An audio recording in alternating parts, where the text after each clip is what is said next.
Alright, hey, welcome to AOK Games.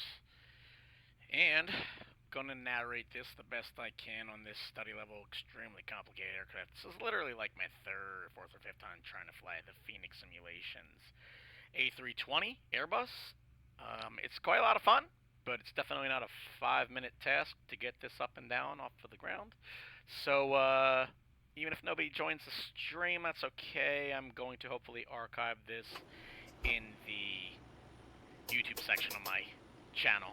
So if you wind up catching this post live stream, all good, or over on the YouTube channel itself.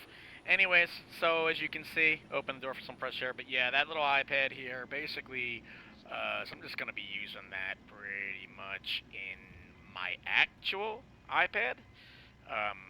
It's all linked to the NAVIGRAPH and the Simbrief and everything for the weights and the balance and everything this aircraft has to offer, which is quite an extensive amount. In case you haven't seen this aircraft before, it is extremely detailed, which is fun. And using this iPad that I have on my desktop, I can click buttons.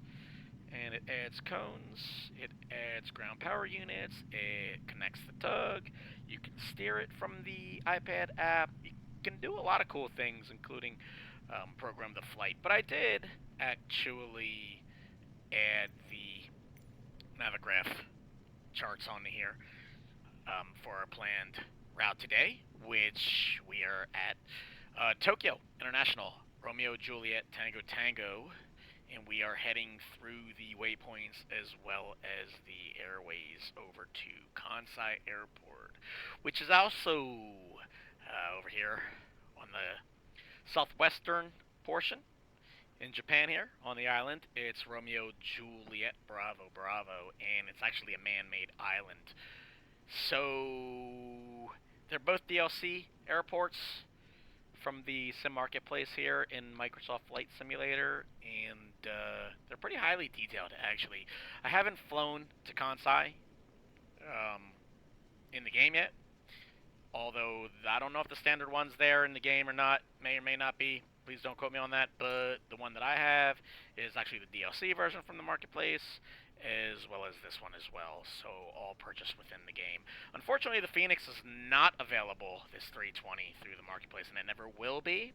It's why I haven't picked it up until as of recently. It's been out for well over a year, I guess, but I just realized that it was only coming to the Flight Simulator via, you know, Fenix themselves on their website. So that being said, I'm going to go ahead and turn on our external power from the ground power unit. It's going to take a while to get this aircraft all cleaned up and ready for flight and departure, but so I'm going to try to narrate the best I can for you.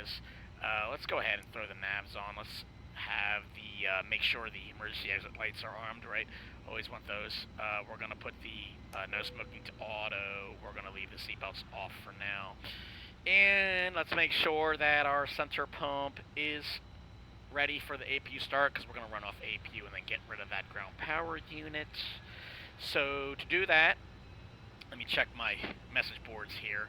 Okay, so the screens are coming up on the computer, but the first thing I want to do is get the 3 IRSs to begin aligning, because that is a, I wouldn't say lengthy process, but let's see here. We're talking about... it'll come up there in a second. Let me just clear some of these messages and basically get this aircraft started up. So battery 1 and 2 can go on while everything's aligning. And I'm going to go ahead and turn on the master APU switch. So there you go. Case in point. Inertial reference systems are aligning in 7 minutes, so we got to get that going ASAP. We won't be off in 7 minutes though, so hopefully you're here for the duration, because this is definitely not a quick airplane to load up. So anyways, APU screen, and the flap is open to start the APU, so let's go ahead back up to the APU start. But before we do that, let's go ahead and run a fire check test on the APU. Oh, that's great. Seems okay. Let's go ahead and click the on button, make sure we don't get any fault messages on those startup lights, and then let's go down here and we'll monitor our APU as we do. So we want to make sure that our engine gas temperature does not exceed any predetermined overheat limits. 800 Celsius, nice and cool. 42% out of 100% spool. You can hear it coming to life. Hopefully the sounds are okay in this as well. In terms of the calibration, the volumes, and my racket, my voice versus the airplane's voice. So, okay, APU now at 100% and stating available. Fantastic. So let's go ahead and turn the APU generator on. I'm going to also go ahead and remove the external power. Let's make sure, though, that we are actually getting electricity from the APU. Batteries, 29 volts, 6 amps, 28 and 0. But we do have 39% load, 115 volts, 400 hertz on the APU generator. So we are, in fact, producing power internally. That being said, let's go ahead and throw the APU bleed on. That way we can start firing up engines later and getting the air flowing through the pipes, the plumbing, to where they need to go, air conditioning, so on and so forth.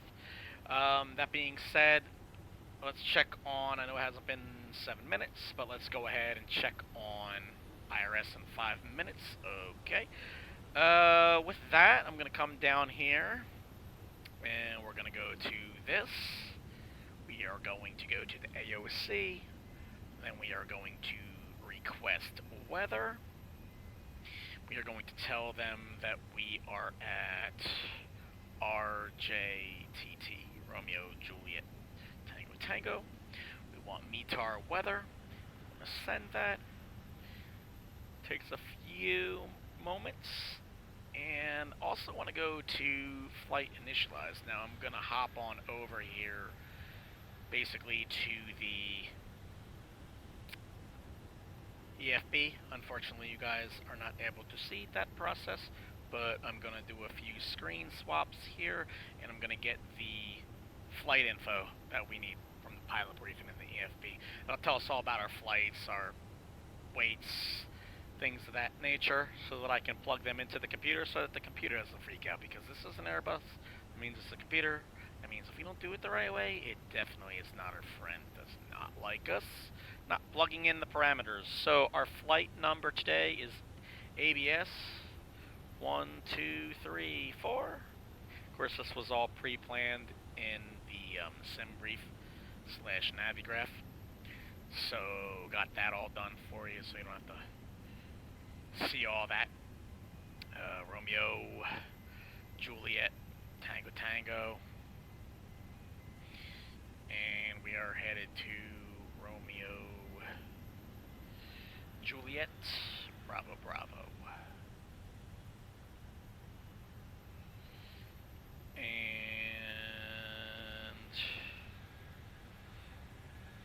we're going to leave the alternate out.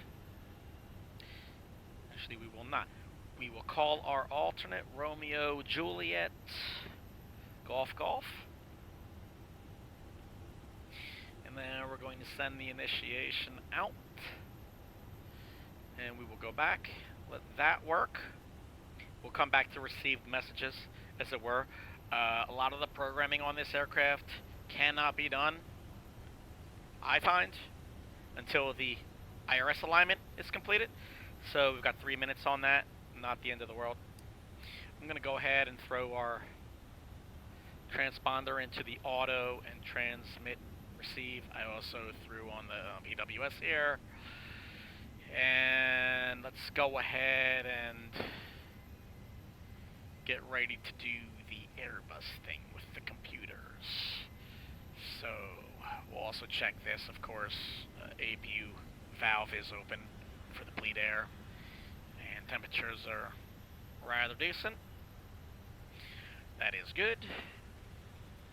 So I'm going to actually have to plan the departure as well here from Tokyo, and then the arrival on the MCDU.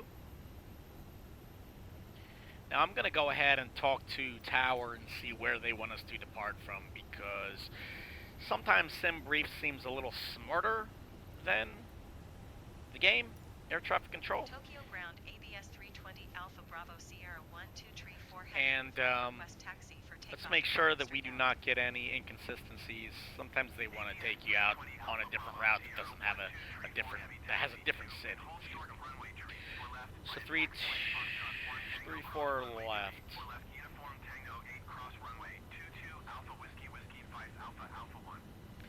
That's great. Could you possibly sit any more? Right, so we need to verify that we heard them. He said 34 left.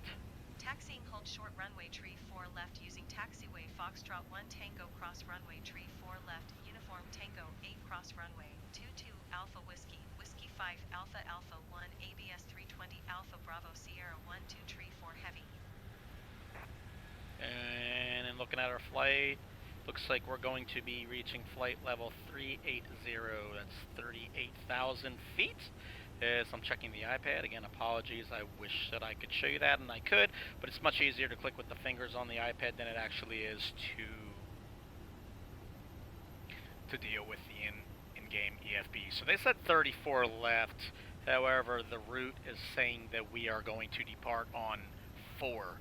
So let's find out if we take off 34 left. Let's go ahead and pull up the VFR map real quick and see what we got here. So we're obviously on the paddock there. They want 34 left. Let's actually follow the aircraft. 34 right, 34 left. Okay. So, alright, now this would be a perfect time. So there's a deviation in what Simbrief wants and what ATC in the game wants. So let's go to the NAVIGRAPH. We'll check out how we have to take off from 34 from Tokyo. Zoom in. So here we are. This is 34 left. Cool. Alright, so what I want to do is I'm going to say, let's go to the maps. Let's go to the standard instrument departure, the SID there. And then let's look for 34 left and see what we got. So I don't want to do an RNAV. What about a GUSRO? See what GUSRO 1 looks like. So 34 left, right, it works for both. Right turn, 700 feet to TT502. Then maintain 199 degrees. Lock up 289, 322. So we'll program GUSRO. And I'm going to go ahead and jot that down on my sketch pad here. We're going to depart using the GUSRO 1. And then let's also go ahead and check out while we are here on the ground. We have the time. Let's go ahead and check out our arrival. So, Kansai. So we are coming from basically the northeast, and we are slated to land at 24 right. So let's look for a star arrival. Let's just look at them and see what we got. Which one brings us in essentially from the northeast. But what we're going to do is we're going to actually compare that, or I'm going to compare that, I suppose, on my NAVIGRAPH, and that'll actually work. So we'll do the Akasi arrival. I'm going to write that down, of course. Akasi star, right? And then we're going to couple the Akasi Star with an ILS approach to, as I stated, the runway as I flip back to the EFB. 24 right. So let's look for a 24 right arrival. ILS. Let's not use a temp. Check that out. So let's see how that comes in. So essentially, let me make this a little bit bigger for you. What we're going to be doing is coming down from the south here on the Akasi and then picking up Maya, and then we'll follow Maya all the way down at 24 right. That's of course if the ATC at Kansai in Microsoft Flight Simulator works and wants to play fair with us. So let's go ahead and get that off of the screen. And actually, let me bring it up one more time real quick, because I got to get the approach there written down. So let's quick get that approach name for 24 right.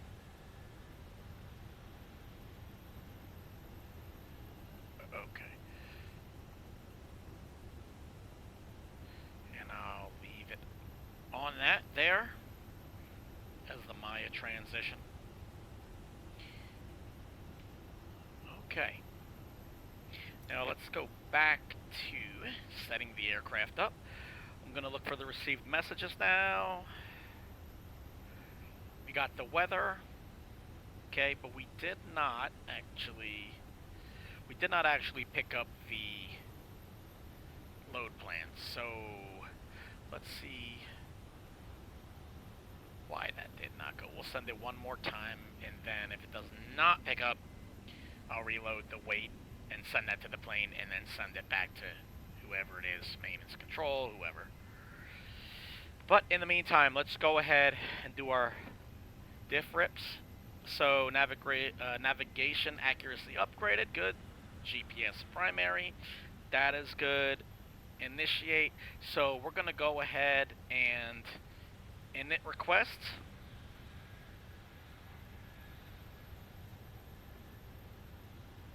And let that set that up. And while that's happening, since we're not getting a received message about the aircraft, let's go ahead and make sure that we got everything clicked the right way on this iPad here. But that aside, let's go ahead and set up the left MCDU. We are flight number Airbus 1234. And we'll head back to the pilot brief. And then we'll say where is at the top. The cost index at cruise is 34. And then it wants us to cruise today at flight level 380. And then let's go ahead and check this page, and I'll scroll back on my iPad to pick up the zero fuel weight and center of gravity.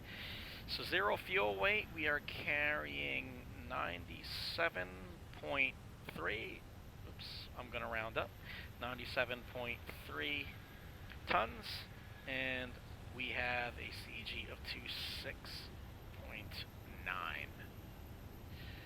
Block fuel is,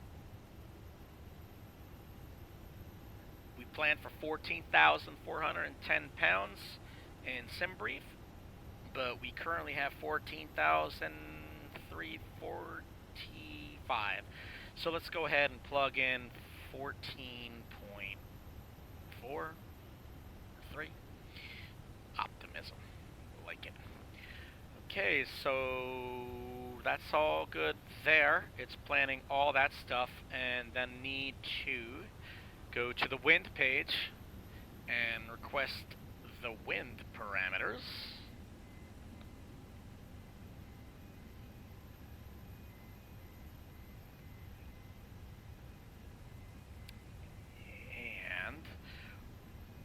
That works like that.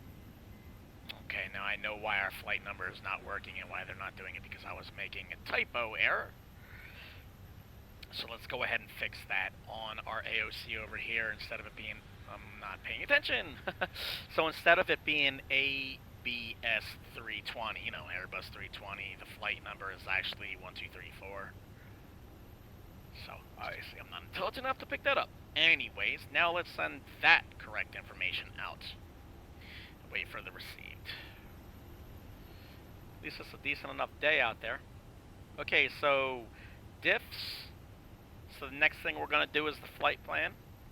Data, init, flight plan, R, rad, nav, init again, performance again.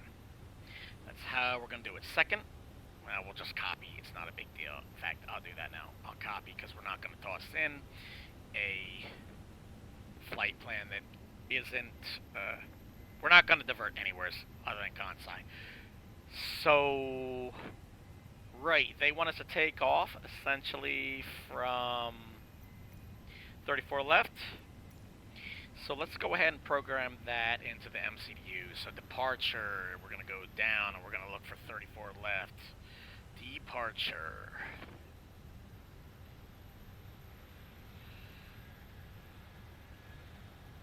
Okay. And we said we were going to do the Gus Row 1, as we saw in the NAVIGRAPH chart, of course. Gus Row 1, and we're not going to do a transition, so we will put that in. Gus Row 1, that's all loaded there. Let's go to the destination, and we'll go to the arrival, and let's look up the star for 24 right. So we want ILS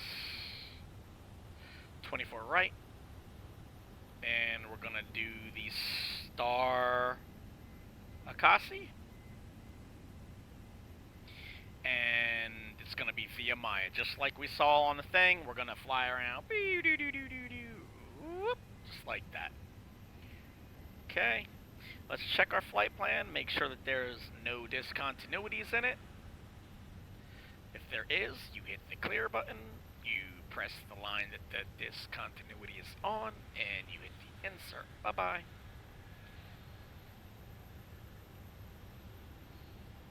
If there's a second one, you hit the clear, you hit the line.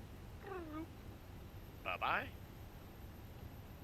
This consistency, well, what we're doing is adding consistency. So you could technically have that discontinuity and then hit the direct, and you could go directly to the next waypoint, but, you know, through thick and thin, it's easier to get this done if you just have a working flight plan. So let's get back to the top. We're going to leave all those in. Okay, so rad nav. So let's see what we got here. We're going to go back to the NAVIGRAPH chart since we're looking for a 24 right. At Kansai, basically, we are going to pull up Kansai. We're going to look at the approach plate, and we are going to look for 24 right approach plate. We got the star there. That's our Romeo Juliet Golf Golf. That is our alternate, so let's not take the alternate. Let's take the one we're trying to get to. That'd be a good idea. So approach, and then we're going to look for 24 right. ILS, yes please. This is the one that we called for.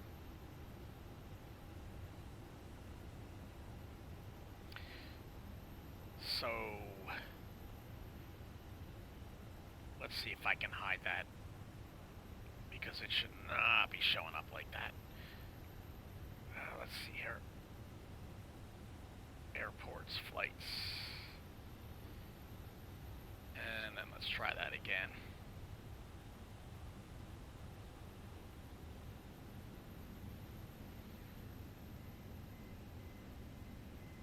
There we go. Just want the plate itself.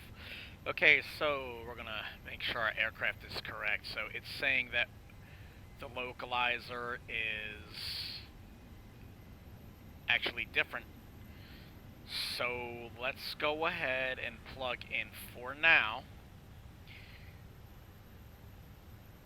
Let's see what actually that says IHA. So let's find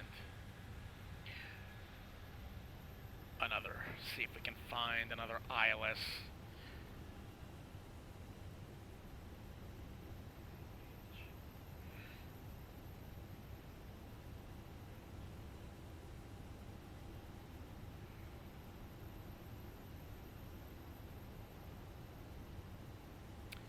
Okay, so 24 right.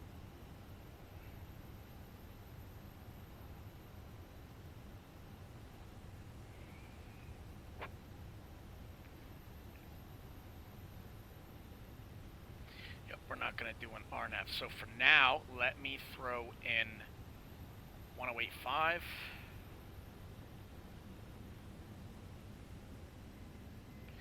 And it's going to complain. And then I'm going to throw in a final course of 238. Clear that for now. And we will leave that for when we get in the air, because the MCDU will also ask us what we wish to do to initialize the approach. So let's leave that as it is, and that is the R, I, we're almost to the P, so this is almost done. And then we will make sure everything in here is good. RIP. So then I'm going to go back to my flight. This is asking me for the V1, V speed for the rotation, and the V2. To get that, I basically go into, unfortunately, again, my departure chart on my iPad, and I type in all the information, so I'll just verbally walk you through it. Basically, I'm telling it that I am at Tokyo on the app, and that they want me to leave from runway 34 left. I tell them the surface is dry, and then I hit the sync load sheet, and then I get the real live sync weather there, and then I hit the calculate, and then the EFB on the iPad, courtesy of Fenix simulations when you get the plane, gives you the V speed. So what it's telling me is that my V1 is 117, my rotate speed is 123, and my V2 is also 123. Transient altitude to go to standard barrow is 14,000. It's also telling me that I'm going to use the flaps 1 position, and that my flex temp is 68. Okay, we're going to go to the next phase, make sure everything in here is okay, and it is. 350 feet a minute, cabin change rate, it's pretty standard. And we'll go to the descent. We will go to the QNH. So what it wants in the QNH is basically the barometric there. So to get that, let me go back to the arrival, and I will get the actual METAR. So it's telling me 1020. And there's also something else you have to know here as well, so we'll bring the NAVIGRAPH chart back up.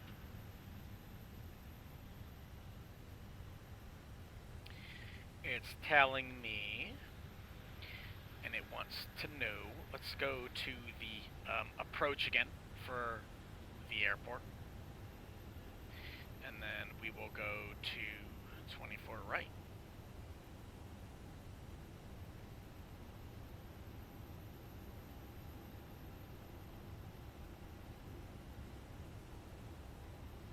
That's interesting. It says final ILSY.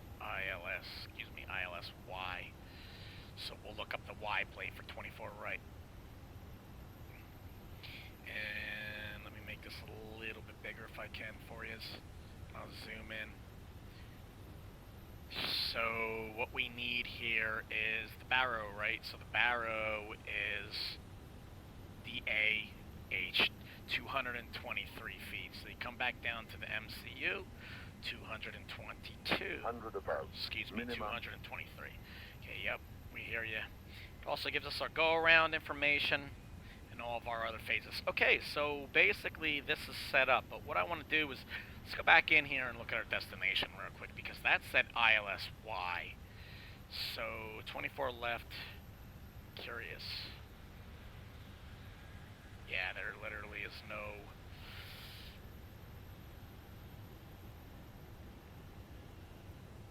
via Maya. Yep, that's correct. ILSY. Okay.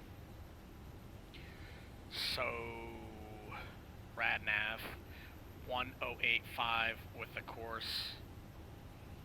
Okay.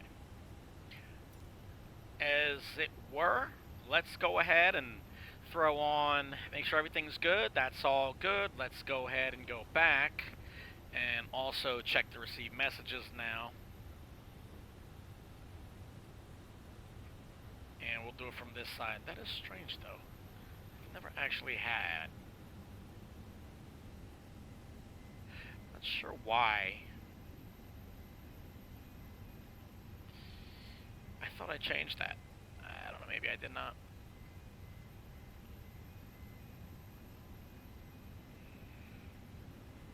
Flight number, yep, ABS 1234, and just sorting out the finals here basically. So bear with me. Like I said, definitely not a quick aircraft to fly. We'll let it roll on that screen. And with that, let's go back up to the overhead panel. We've got our bleeds on, we've got our APUs on, this, that, and the other thing. Let's go ahead and throw our beacon on. We'll throw our strobes to auto since we're getting ready to start this beast up. Let's take a gander outside real quick, see where we are. We don't want to back up. Okay, so we're just going to pull straight out of here, and then I'll get the map up right before we taxi in the brake check. So, let's go back inside and dispatch of this ground power unit. That's gone since we were running internally. Okay, you're gonna make sure swap down, hold the constraints there. Up, up, up. This is all legacy, by the way, for the control scheme. And when I hit the up, basically what I'm doing is telling it that I want the computer autopilot to navigate and make all the important decisions, dot, dot, dot, dot, dot, dot, so on and so forth, right? Okay, we're going to use the cheater button, hit the B key, that way that I can get my barometric pressure in right away without having to turn knobs, because I'm lazy. And let's go ahead and turn on all of our fuel pumps for start. Okay, that's all good. Now let's go ahead, auto, everything's good. We'll do the fire check real quick on the engines. Great. Even better. Okay. One last check on the received. And no. So let's go back to flight plan, and then I'll go back to performance. We'll leave it there. And let's start this beast up. We'll go into normal. Ignition start. We'll throw up. Make sure we're at idle on the controls here. And we'll throw number 2 on. And try to get our screen here. And then we'll watch the engine parameters start rising here. Center, if you will. And as always, watching for N2 rise and EGT under control. No fires, no hot starts, so on and so forth. Fantastic. You can also see our cool little flight plan loaded up there. Let's go ahead and start the chronometer there for the time. One thing I absolutely love about this aircraft is the sounds are outrageously good. Okay, let's go overhead, turn on the generator. It appears as though the bleed airs are already on. Yes, indeed they are. Let's start engine number 1, aka the port side.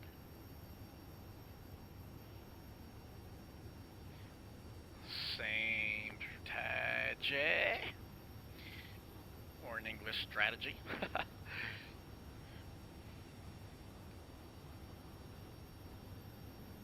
It's nice when you have the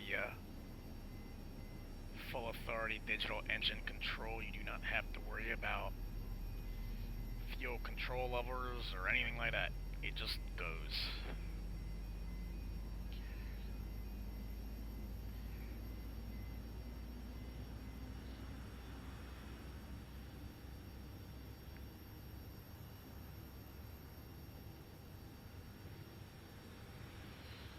Okay, let's look ahead and turn our generator on. Let's go ahead and also cut off the APU bleed.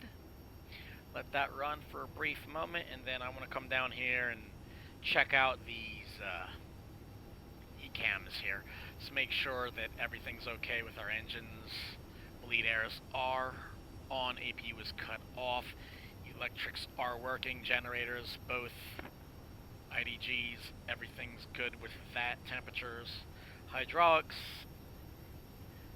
plenty of capacity, and in the green for the pressure. Fuel, pretty much balanced.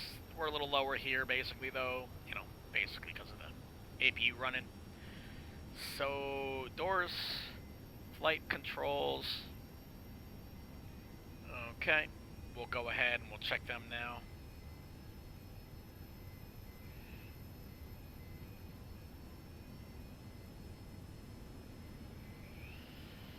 Okay, so we'll leave it like that. Now let's go ahead and turn the APU off. It needs to cool off for about a minute. We need to put our taxi lights on. And let's go ahead and put our landing lights on, shall we? Nav's already on. We'll throw the seatbelt light on, so on and so forth. I have to run in windowed mode, so apologies for that, but sometimes the Microsoft Flight Simulator just freezes up. The audio works, but the visuals stop when I'm in full screen mode. Don't know what that is. So, before we head out, one thing I want to do is, you know, as a matter of fact, now I'm thinking about it, maybe we should have this guy. I think we should. Let's connect this tug, because this guy is literally not going to move. So, see if I can call ground services and get that done. I'll have him push me back, then I can get out of here another way. We could use the iPad app and manually push ourselves back, but let's go for the simulator effect today and get this beast down here to push us back. Yeah, there you go. For the simulation, we're already actually being pushed back. Right? That's good.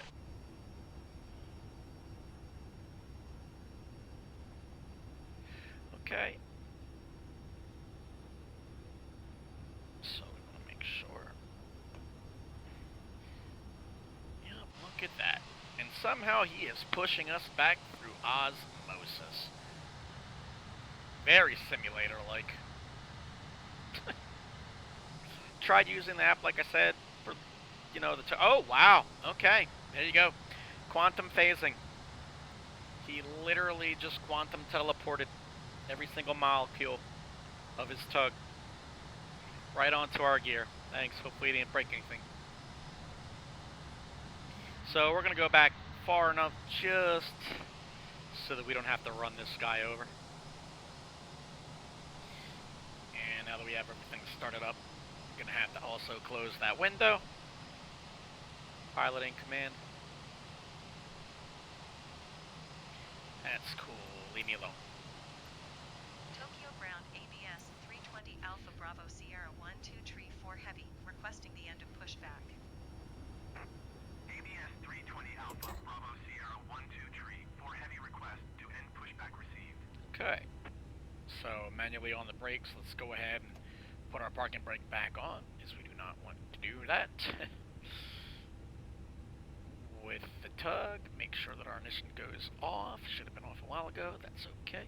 Alright, everything's good there. So the one thing I want to do before we depart and start taxiing out for that, at least, let's go ahead and check the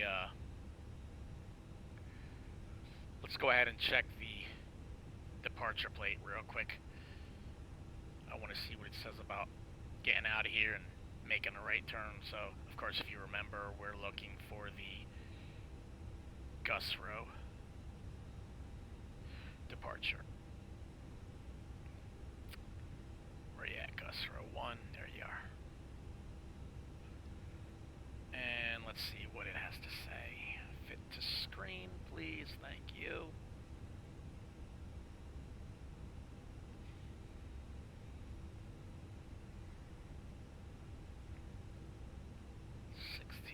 Gusrow 1.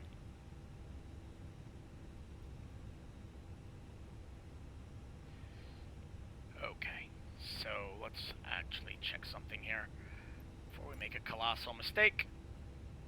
Yes, okay, so this is indeed wrong. Let's refix that real quick. We had the Gusrow 1 departure because I programmed for the 16.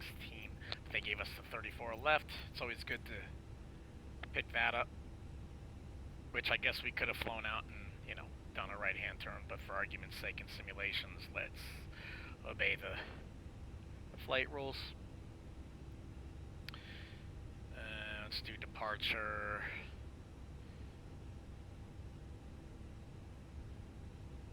And we're looking for 34 left, Tiara 1. There we go. That's what we want. We want to do Tiara 1. So we'll just change that real quick here. As I said, it's quite a complex aircraft, of course, as you can see. This is the Tiara 1A departure. That'll work. Okay, and then we'll just go ahead and make sure that there is no problems, discontinuities. Okay, and that is heading out towards the west. That is exactly what we want. So, quick enough fix. No worries. Back to the top, back to the front window. Windows locked. Brakes on, parking brakes off. Let's go ahead and get ready to get on out of here, shall we? After all of that. So, I would like to actually pull up the VFR map. It'd make it easier for me and you viewers out there. Assuming anybody actually does tune in. But, just prepping myself here.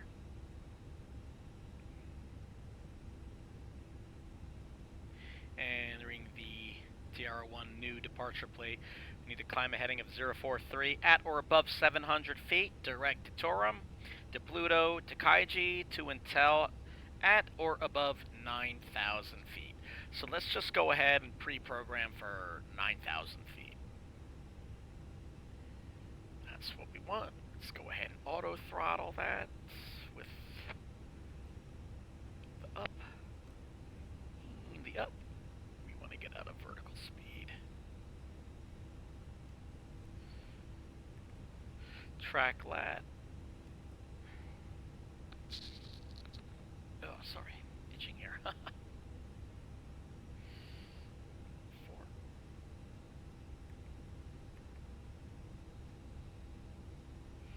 Sometimes these click spots, I tell you, they're hard to actually get where you want.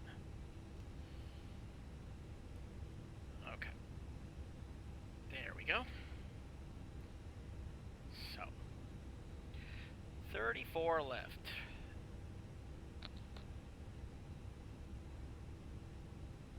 There's 34 left. So we're going to pretend that we did not hear all those taxiways they wanted us to go through. And we're just going to head out ourselves. Fantastic, let's go.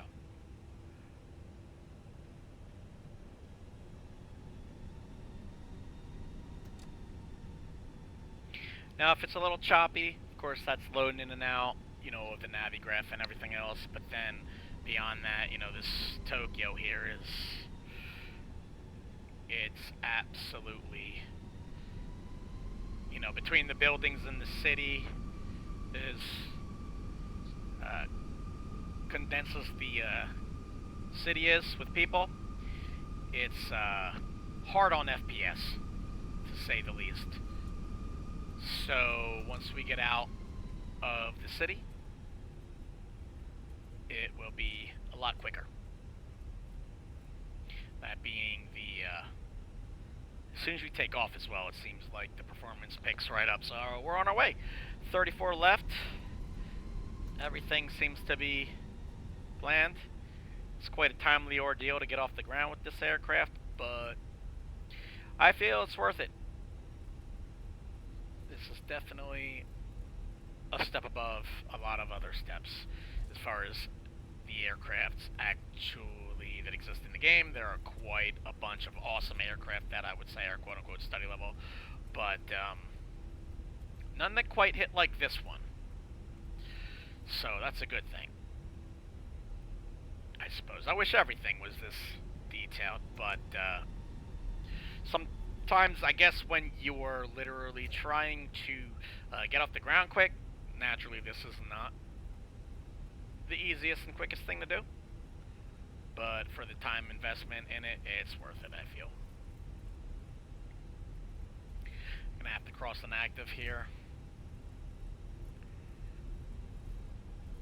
No big deal.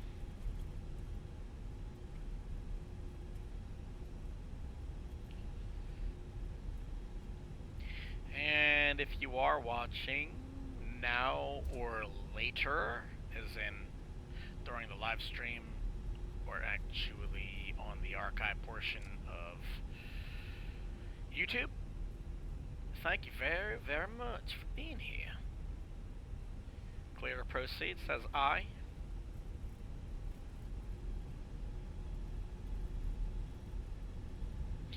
It's a good thing they're saying 34 left, because as I said, this is a DLC aircraft, and the last time I was here, I tried to go out to the water runway. You see how bouncy that is right there? I don't know what it is, but the elevation data at this airport is really janky. I don't know if it's because of the updates, and I don't know if they update the height maps for the game. I don't know. All I know is that the last time I came here, and I tried to fly out over do a departure on the runway, yeah, that one out there, it does not see the landmass here that allows you to go over there, just like in the picture, even though it like kind of shows up like it's physically there in the actual world. Yeah, no, I fell right through to the water, and this is not the kind of jet that you want to experience an unfortunate event like that when it literally takes this long to get the thing working. So yeah, so is that. Now would be a good time to set our flap slats to the #1 position. Check our reversers.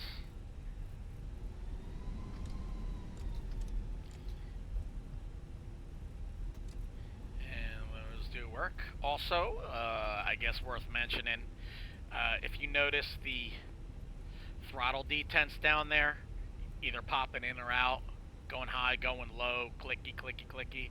It's because I don't know if there's a potentiometer in this thrustmaster throttle quadrant I'm using. Something's faulty, and it is not very accurate anymore. So I actually have the thrustmaster TCA Airbus coming in a few days, and I'm hoping to synchronize that with this aircraft. Of course, that comes with, well, I bought the one that comes with the ambidextrous Airbus. Well, essentially it looks like that, and it looks like that.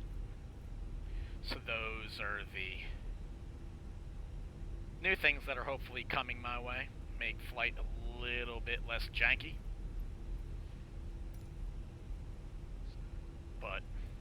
We'll see. Nothing seems like it's ever built like it used to be. And things don't seem to last very long. Unless, of course, you spend an exorbitant amount of money. But I think, you know, Airbus in general, or I think the Thrustmaster Airbus version, rather, is a neat feature. I like how it actually resembles the Airbus in the game and in the real world, obviously through the partnership. But beyond that, the detents and all the other stuff that make it actually viable helps to add to the simulation and the accuracy in the flight, which I really like that. So there's that.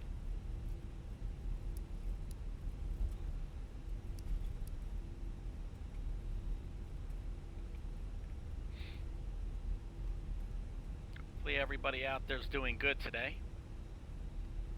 Naturally, we called for clearance to take off, like, gosh, long time ago. Probably thinking that guy that called for clearance over there at ATC Center, like, where's that dude in the Airbus? But whatever. That's why I did it though, because literally, you never know. It doesn't seem like the ATC sometimes syncs up with these multiple direction runways in the actual game, even though, you know, the Simbrief and the NAVIGRAPH pull from real world weather data, so I don't know why this game wouldn't, but I don't, whatever. I didn't make the game. I just complain about it. So, we're here. We don't need that for our sake. Let's go ahead and stop, call these fools up, tell them that we are ready.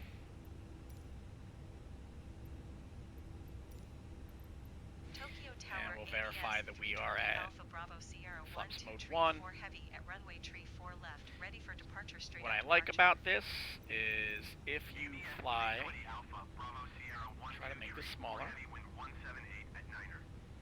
Straight out, departure approved. If you fly with the NAVIGRAPH Takeoff runway tree 4 left. open, when you have the sim link, you can actually see where you're going in real time. Cleared for takeoff runway tree 4, left ABS 320 Alpha Bravo Sierra 1, 2, tree 4 heavy.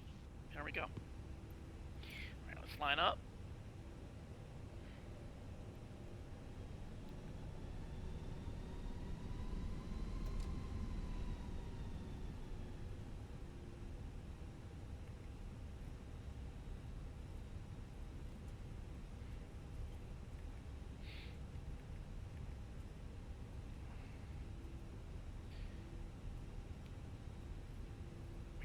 Up. Just nosing up to 3 degrees here on the autopilot flight pitch angle. You can see, you notice a little bit of lag. This is why. Got all those buildings out there, and that's just the horizon. That's not even obviously all of Tokyo. So, anyways, 50% on the N1 or thereabouts. I am definitely not a pro. Stabilized, release, down to flex, SRS engaged, and we're going to have that aircraft cross our runway just because that's the way this game likes to do it. And we got somebody literally flying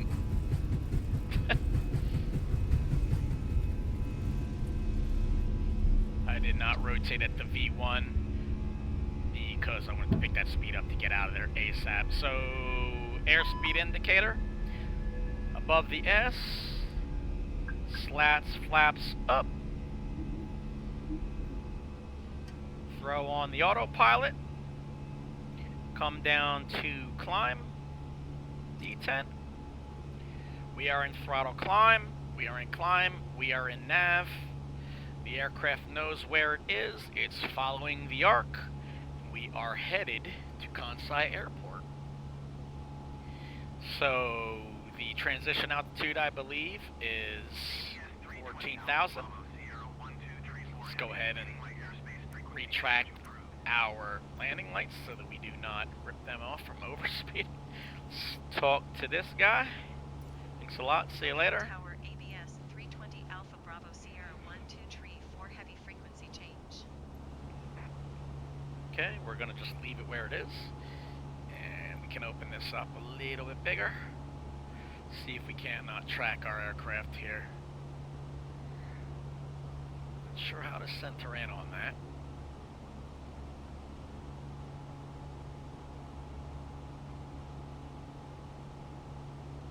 But it moves, in theory. So we are headed towards TORAM in 7/10 of a mile, nautical mile, that is. Flying at the 250 knot constraint, auto throttle,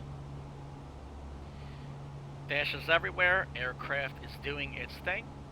So TORAM at 6799, we are already above that, but we are heading straight to 9,000. We've got a speed limit of 250 below 10,000.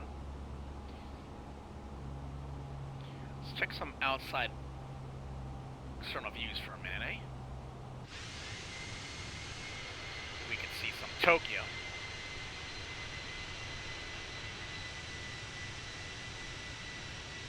Bit kind of cloudy, but sure. Got the classic Airbus livery going on there.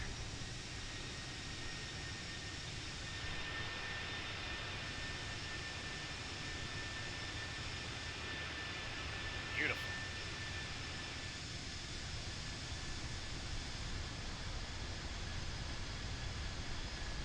Absolutely beautiful. 57 minutes going now, I can see on the stream, essentially, and we just got airborne. Yeah, it's definitely a complicated aircraft, that's for sure. So, I'll close my iPad EFB, save some battery life, and we will just fly this aircraft for what it's worth. Looking out the window at good old Tokyo. Bucket list place I would love to visit. Long time ago, I actually made a video. I think it was taken off from Narita, not too far from here to the northeast, in the Honda Jet, H-Jet, in the game, in the marketplace. And we went to Mount Fuji. But I tell you, that's an awesome, awesome place. Visually, physically, is it like over 13,000 feet or something wild? It's awesome looking. But so is this Airbus. So now that we're at 9,000 feet and we're flying our arch here, we are constrained to 250. So let's see, we have to go to Kaiji 3.3. Kaiji wants 14.4. So let's click up 14.4. I'm gonna go ahead and swap over to the hundreds. 14.4 and up. Going on up. 14,000. We have to remember, obviously, to change the barometric pressure back to standard, but we also get to go faster at 10,000 feet, so that should be coming right up. Shouldn't take too long now that we're airborne. I find the fun in a lot of these study level quote-unquote sim planes are the preparations and the landings. Because once you're at cruise altitude, really, I mean, where's there to go? What is there to do, right? So, flying that track quite nice. 9.2 nautical miles to Intel. 17.4.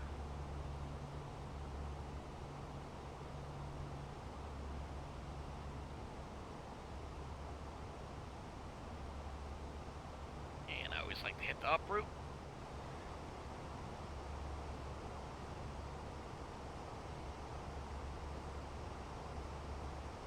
That's a cool view there. Let's go back outside, eh?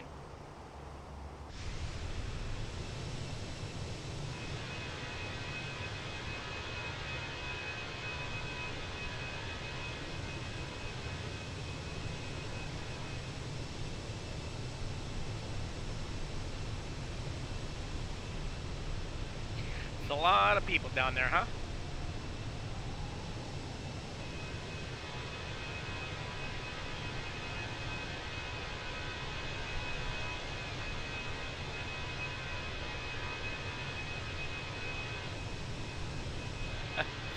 I just noticed something. My pilot there. You got the first officer there in the actual company gear, and then you got my character in the Indiana Jones leather jacket. It's not even zipped up for professionalism. That's cool.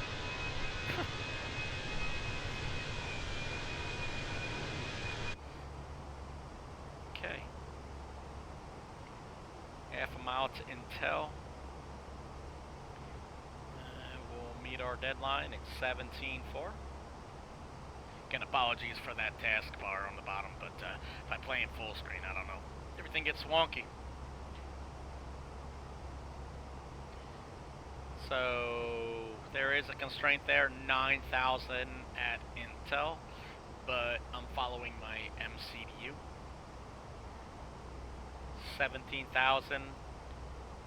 So we obviously are at 17.4, and the magenta asterisk there is saying that essentially we will make it to 17.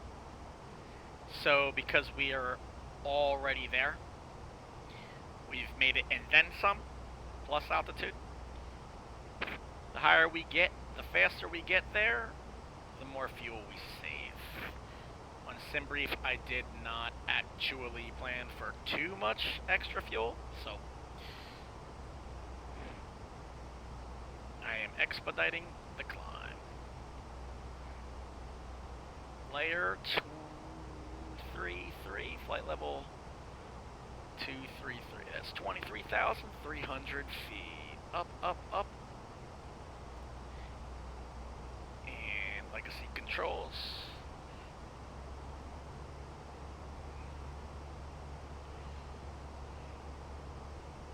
Constraints there for 13,000 at layer. We are just busting past those constraints.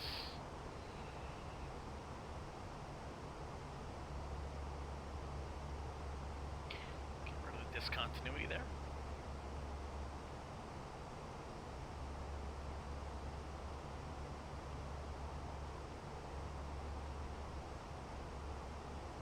Just reviewing the plans here.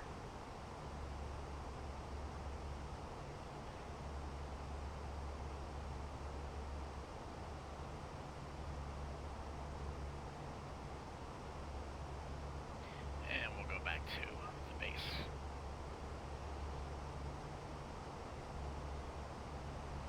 Heck, I mean, I know we're going southwest. Maybe we'll even see Fuji. I'll have to check out the window shortly here. As a matter of fact, there's the culprit right there. Let's see if we can get an external view of that, though.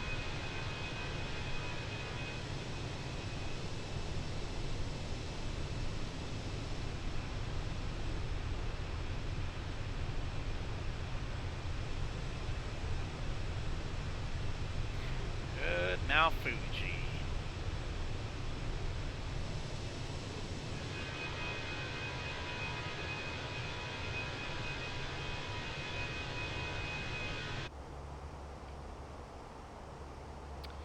And Airbus is letting us know that we are not doing our job.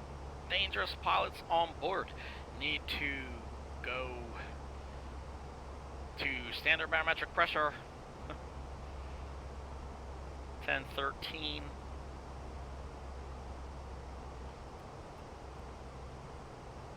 And it's the pull. So pull and pull. Here we go. Now it's happy at standard. Should have been done at 14,000, but hey, what can I say?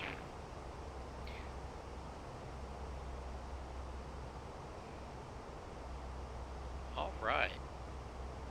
Everything is looking a-okay. So hopefully you're enjoying this process so far. We are following that track, and you know, yes, this is sort of narrated, but also at the same time, I'm just trying to give a narration, I guess, of the events, because other than that, like I said, 57 plus minutes just to get off of the ground is a long time to literally watch a silent video.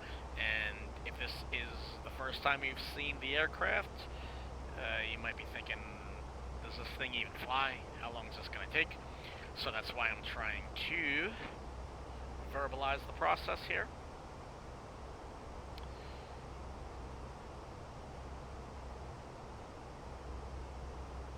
Ha, Gus Rose still left on the departure screen there. That's funny. If it decides that it wants to go back to Gusrow, I am not going to delete that as long as we continue on to Laxus. We're good. The green path is saying that we are.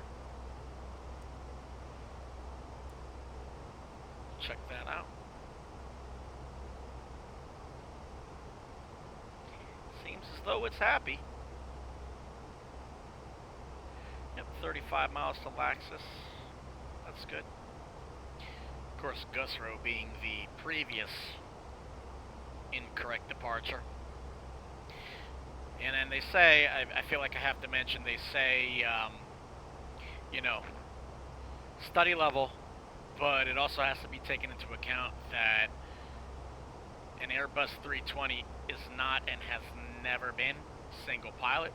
So all of the checks are double checked when you have a pilot in command as well as a first officer in the right hand seat. So a lot of these things would be much quicker. Being that this is like my third or fourth flight, I'm trying to make things decent as possible in terms of the way this flows and narrate it in a way that actually makes sense, so to speak.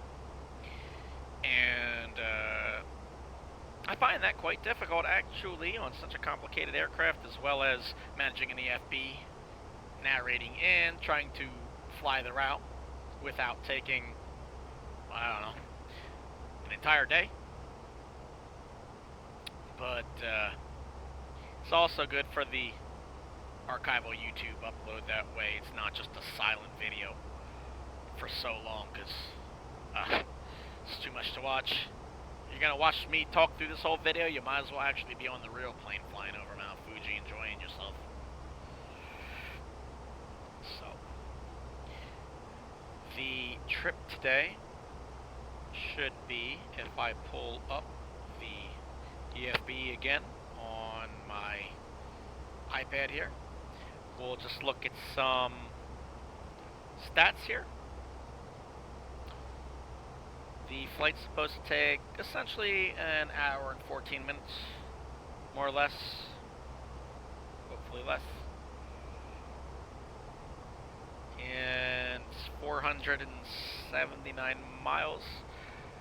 So we are going to head up to Lexus is in 20 miles, so let's go ahead and go to 34,500 feet.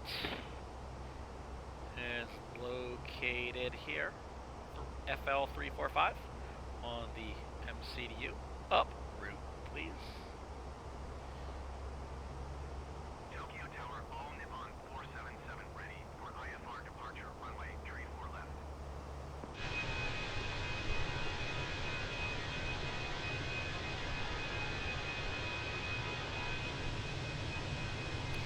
And there's a better view, eh? Mount Fuji. Right out here.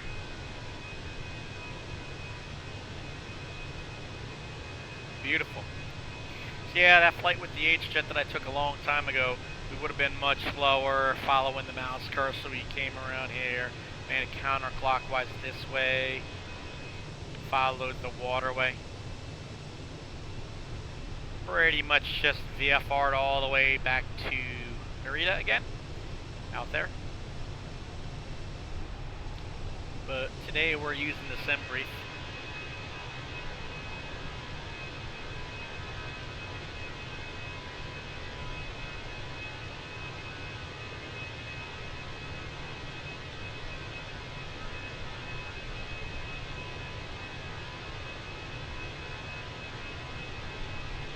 And I suppose now would be a pretty good time. Heading to Laxus here, 8 miles. As soon as we turn right there, I'll go ahead and turn off the iPad EFB, and then I can show you the EFB that's actually here on the aircraft in game itself, then you can see a lot of the things that I'm looking at, and I can show you a little bit more about the features that this plane has if you haven't seen them. If you have, then I'm sure you're already aware of what it is. Go ahead and check our ECAM.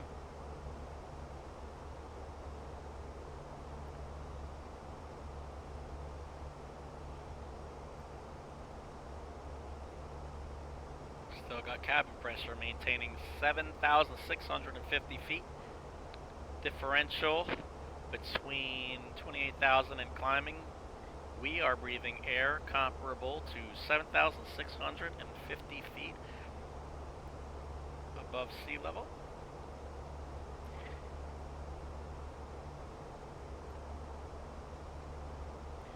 Batteries are not charging because they are fully charged. Everything is working. Generators, not that much of a load. Temperature's good. Hydraulics are good.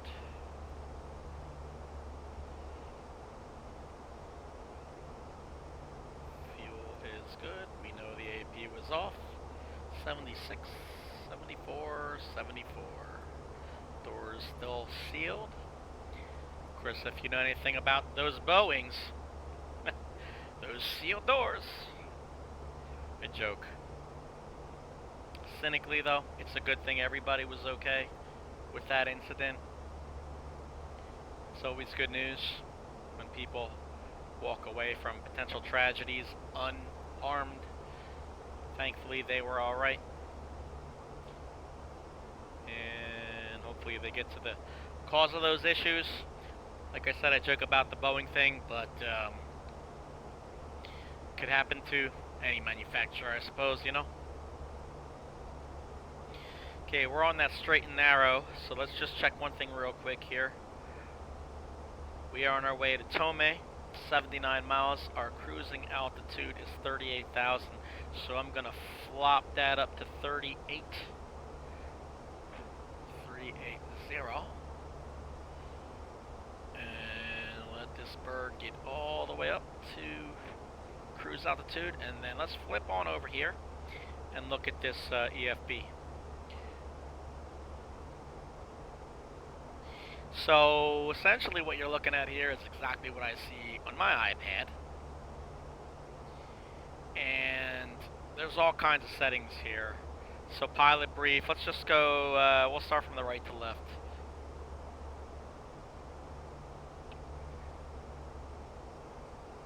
So pretty much, I'll import. This pulls it right off of Simbrief Internet. And it pretty much tells you everything you need to know when you're setting up your MCDU and all of your data tables. So it gives you the fuel, gives you the cost indexes, gives you your alternate route that we copied, no MELs, minimum equipment list, nothing broken today. Gives us the route that Simbrief planned, times, weights. But I want to show you actual, I want to show you the weights on a different page, so pay no mind to that.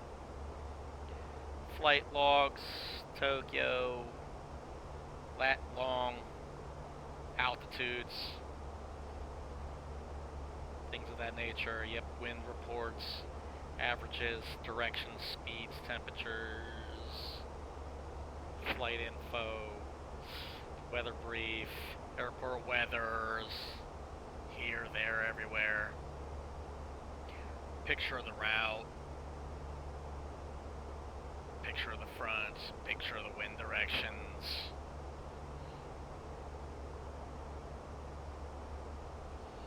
No TAMs, meaning no fly zones. Can't do this, can't do that, yada yada yada. If there were any, there's documentation. So that's pilot brief. Obviously you've seen the NAVIGRAPH. Now the NAVIGRAPH section here is essentially exactly what you see when you do the NAVIGRAPH chart pull out here. That was synced up from actually NAVIGRAPH, not. I had to do that manually with the hub.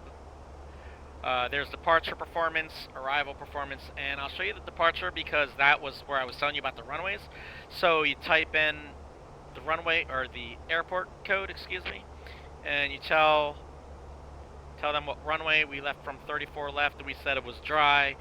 You sync the sheet, gives you all the information, you sync the weather, and then you calculate, and then up here on the right, after it's done, it tells you that's where you get your V speeds, 1, R, and 2. It's where you get your flap percent, or your flap detent, 1, flex temperature, 68, and essentially it's the same thing as the arrival performance. Now, when the MCDU says, hey, get yourself ready to land, we can come in here and we can calculate things, apply the current weather, and then we can take this data and it'll show us, if we did this whole setup, how much runway we have available, how much we have to use, how much we will most likely use, which is always probably a little bit more because it's factored, and all we have to do is set this up, and this does the math for us. Very cool. And then obviously this is the Fenix portion of it. So when you tap to import, it brings things in. And this is where I was looking just a couple moments ago when I said it was an hour and 14 minutes total. Gives you the weather for the departure in an easier format in a METAR. Departure, arrival, and alternate. You can get the digital ATIS. You get the route. It gives you the essentially like a completion bar out of 100%, right? Like how far are you along in your route. It's really neat. Ground services. Now this is where I think the app is really, really shining. Well, of course we're in the air, so you can't see it. But if you really, let me try to get a little closer. If you look at that, you can see GPU, chocks and cones. You can open the stairs, the doors. This is also the pushback here, where you can literally control the plane through either here in the game or on your real life iPad or iPhone or whatever. And it's like hands-free. You don't have to talk to ATC, because you know them pushbacks. It's like you say you want to go back, and it takes like 10 seconds for them to push you back. You say you want to stop, you might be near a wall. Take you another 10 seconds just to relay the message. Because you got to say, hey, stop. And then they say, oh, hey, okay, you want to stop? Great. And then it's like 20 seconds before you're already pushed out in the parking lot. So, then there's this page, mass and balance. This is where you get your fuel weight, your center of gravity.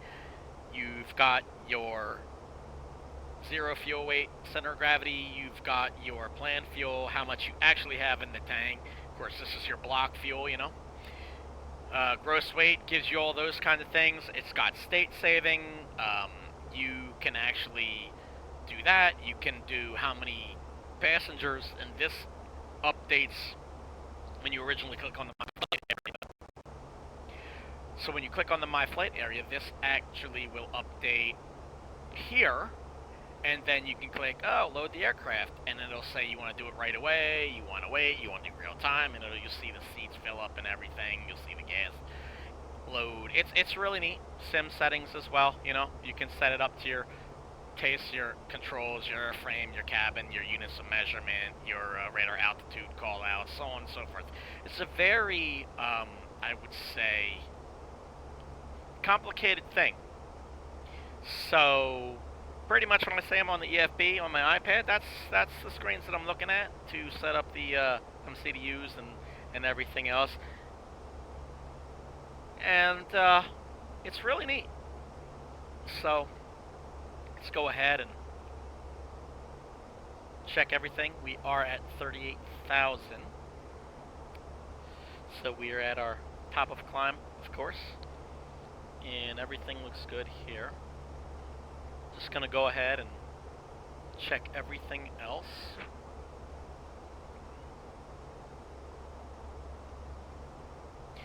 Now I could set the aircraft up for the approach.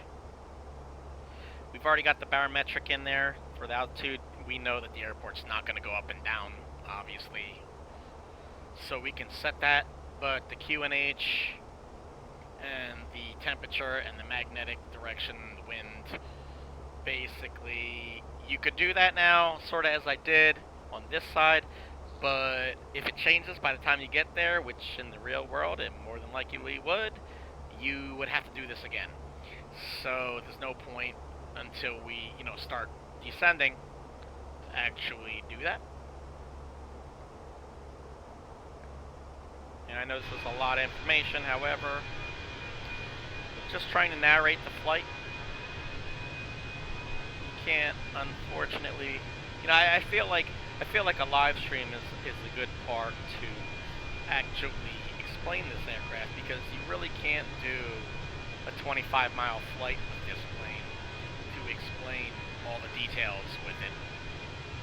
It's too complicated of an aircraft to literally do just short piecework from A to B. So you sort of really have to get into the plane, do a longer flight, experience the climbs, experience the descents, and all the phases of flight to get an appreciation for how, complex this plane is. I also recently purchased, at least at the time of this archiving / live stream, the Unibuilt's A300. That's also another remarkable aircraft that is worth the time, for sure. It is complicated, just as complicated, I would say, almost, as this. So if you're interested in those complicated planes, I would check that one out if you have not already.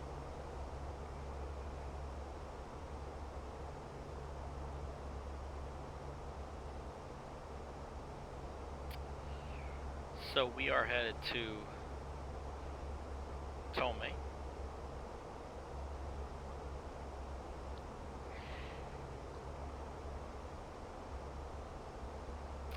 Just looking over our MCDU here and seeing what the numbers are saying. Distance 245 nautical miles.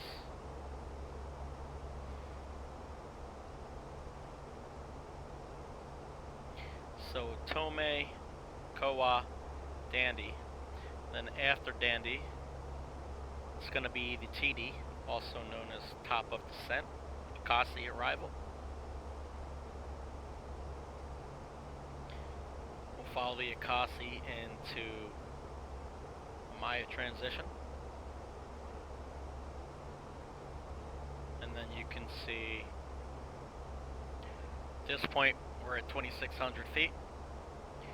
So by here we will be very close to landing. As a matter of fact, could be a good time to pull that up.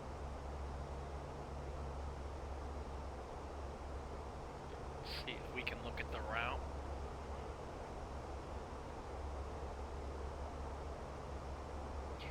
There's Dandi.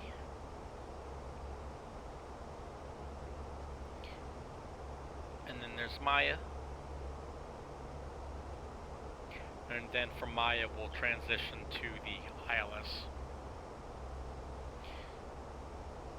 So that's also a visual of where we are. Started here. Romeo, Juliet, Tango, Tango. I don't know if we're halfway yet, but we definitely did not just start. And then we're going here. Romeo, Juliet, Bravo, Bravo. It looks to me kind of like Tomei, maybe halfway-ish, visually speaking. I'll leave that on the screen so you guys can keep track. Gives a little bit of progress reporting without having to wonder how much longer is this guy going to be talking for. That being said, I'm going to go on mute for a few moments. I shall be right back. Enjoy the views if you want. I will try to keep it quiet for a little bit of time. That way, if you want to step away, it's all good. But I shall return. Again, if you've made it this far in the video, whether it's during the live stream or the archive on the YouTube here, either way, thanks for being here for all of this so far. And I'll be right back.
Right. So I'm back. Had to grab a drink, you know? Not much to do at 38,000 feet, I guess, is there? Let's go back inside here.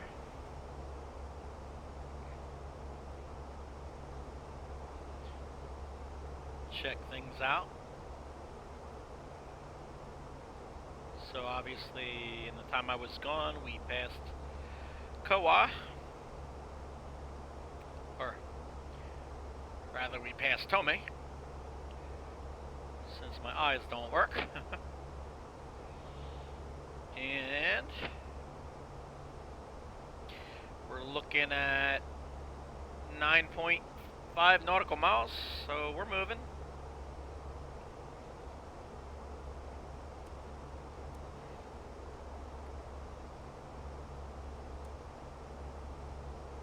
There's the rest of our flight plan. Of course, that's 360 miles, so figure we cut half of that here to here, 360, right? This is 80-mile ring here. 0 from us, 80, 160. 160 and 160. 320. Yes, I know that was absolutely appalling. I apologize. So, to comment on the Thrustmaster TCA, I was thinking about the nice thing about this aircraft is its ability to have these detents that coincide with the TCA Thrustmaster throttles. So the physical ones in real life actually have, if you have not seen them, check them out. If you have, you know what I'm talking about. These levers, they lift up to go into reverse thrust. They have the zero, the climb, the flex, max continuous thrust, and the takeoff go around. And you can just slide these here into each detent, make the flight computer happy, so that we have all of these green. That way it likes us even more than we like it. So looking forward to that. I don't know if I would say that makes it more study level or not by changing your physical hardware. In fact, I would actually venture to say it may even be more authentic to fly this Airbus with the keypad throttle, because if you have a joystick and it's anything but perfect, like mine is not, I click in and out of this so often, especially on taxi. It wasn't that big of a deal for the video, so you're probably saying, man, this guy's full of it, which most of the time I am, but those detents make this so much easier that if you actually were using a keyboard for increasing and decreasing throttle, you could easily just fit it there and you wouldn't have that whole conflict between throttle, quadrant, connection, and keyboard. Because if you put it up with the keyboard or down with the keyboard, it's going to see a disagreement sooner or later with your throttle quadrant, and then it's going to go to where the throttle quadrant is. So you can't really do both.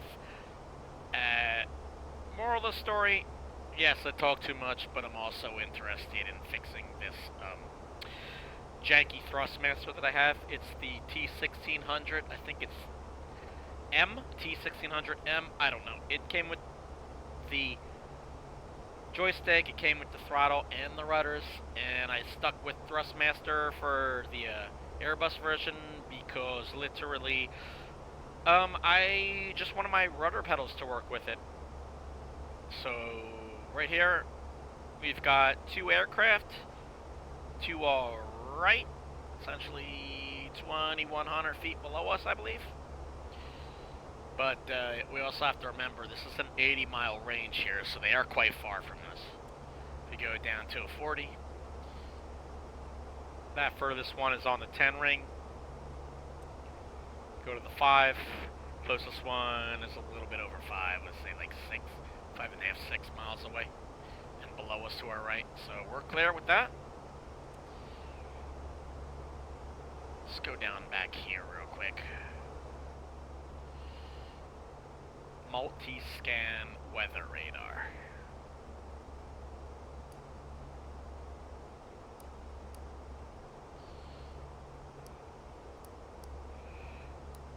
I've actually never even used that. So I'm gonna say that the weather's pretty good anyway, but interesting feature. And I do believe it definitely does work. There's no way this plane would, as complicated as it is, not have a working weather radar.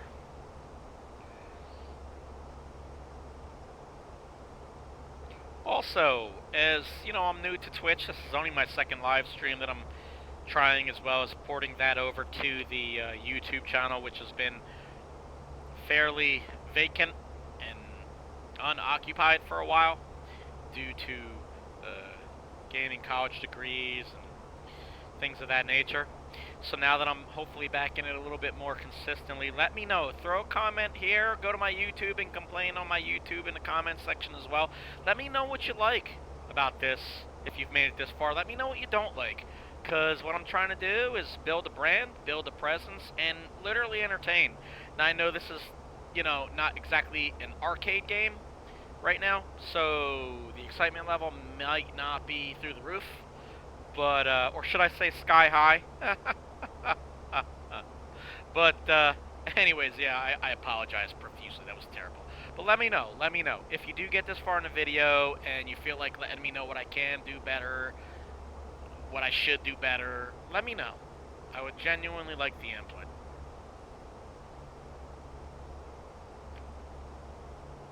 But I absolutely, if you're watching, I absolutely owe you a thank you for being here and at least taking the time to seeing this video to a degree or to its conclusion. Either way, I am greatly appreciative of you being here. So thank you.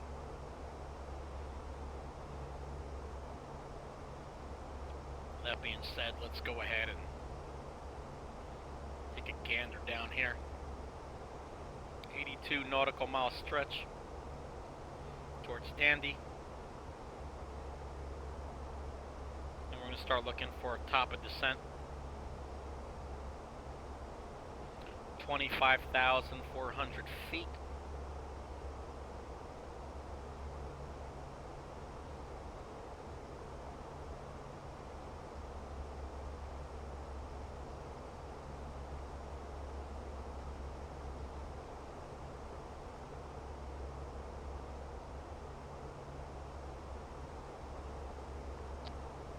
I also feel like I owe a disclaimer. So this aircraft does have quite the complex amount of features. However, to be able to use the NAVIGRAPH charts like this and the Simbrief, I don't know if Simbrief is free, but NAVIGRAPH, Simbrief is essentially operated by NAVIGRAPH. And I have a monthly subscription. So I have the unlimited plan. You know, it's a few bucks a month, under 10, and it gets you all these charts, the approach plates, the departure plates, all the waypoints. It actually even gives you the updated airing cycle. And what I mean by that, if you're unaware, is all of these routes, waypoints here, across the entire world, are updated with the most recent. I believe when I just picked this aircraft up, I checked the airing data cycle, and it was like something of 2021. However, if you have the active NAVIGRAPH, you can update to the most recent ones and stay current with that. So, if anything changes or they remove airways, the Simbrief and this plane will not pick up erroneous routes, and you can stay current with what's actually out there in the world. So I just have to throw that disclaimer out there and just let you know that I do have the NAVIGRAPH subscription. Of course, we won't use it today on this aircraft, but sometime I'll have to throw in, as you can see, the wording there. I do have the PMS-50 GTN 750. That's got the Bing Maps integration as well as the checklist for aircraft procedures on certain aircraft. That's always a plus. You can get that from PMS-50. on their website. If you have the GTN, it'll integrate nicely. You can direct download in the GTN 750 the flight plans, this whole thing here, all of this can be routed directly into the 750 itself, which is quite incredible. I love it. I don't fly the GA planes, general aviation, anything. TBM 850 from Black Square, analog Baron from Black Square, analog G36, single engine, Bonanza, any of it, without the PMS 50. It will change your flying experience. If you have it, you know what I mean. If you don't, you gotta get it. They even have a trial version, a free version. Doesn't have all of the integration, but I'm telling you, it's a touchscreen device in real life. It goes right into your panel here. Replaces the standard avionics that most of the planes don't have. If you don't obviously have the GTN package installed into your simulator, but if you get it, you'll never go back. I love it. And case in point, if you fly the, let's say the Black Square Analog King Air 350, you can take a standard Asobo plane, turn it into a steam gauge version of the plane, as well as have your press screen digital GTN, so you can just go in there and boop, boop, boop, boop. You can press all the buttons on it. Everything's great. It works fantastic. But you still have your traditional, so to speak, steam gauges. Instead of, you know, the basic G1000 and XI and whatever else. So, look into it. I don't know. I absolutely love it.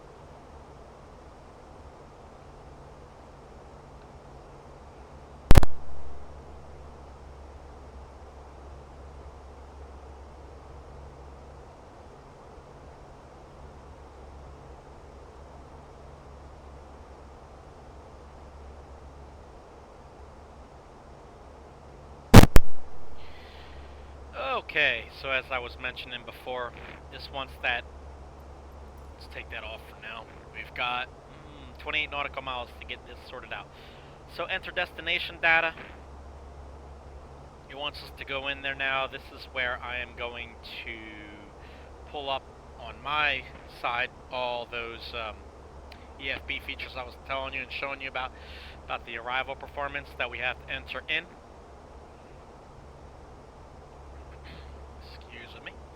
So let's go ahead and refresh the METAR, and then I'll apply it. Again, this is all on my iPad.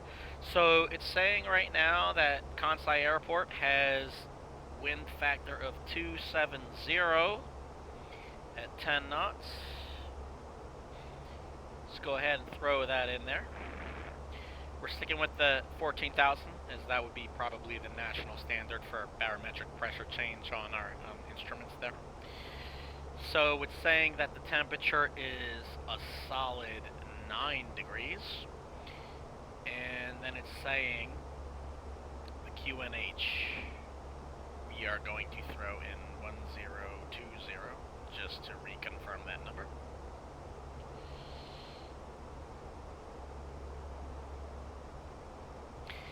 And we have updated weather in there.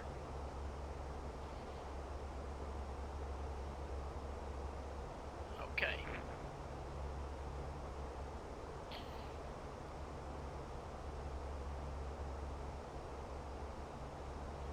Now, I have not hit the activate approach phase yet. As I said, I'm only a couple days into this aircraft. I don't want to mess with that just for the sake of the flight. Everything's going well, and I'm a buffoon, so let's not screw up a good thing here. That being said, I'm still hoping for 24 right.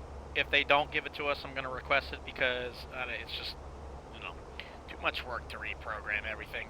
Ironically, if you look at our map here, we're literally flying past it to make a big right-hand turn to come back to it, because, you know, this is 27, right? Like, 27 is the runway we're landing on.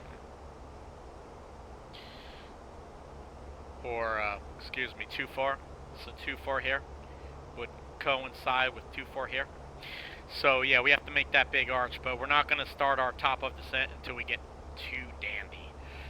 And Dandy is 13.3 nautical miles from here, so It's coming.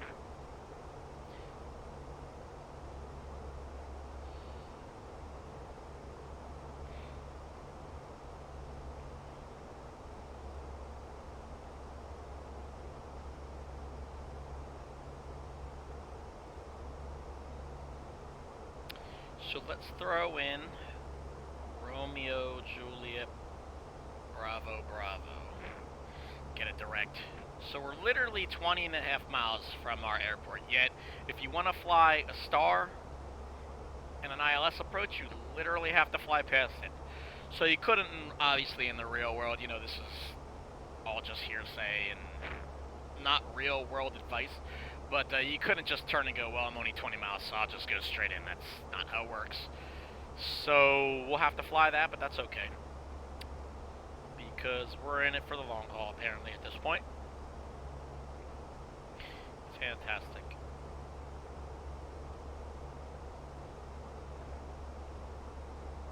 I actually think I'm half tempted to hit that activate approach phase.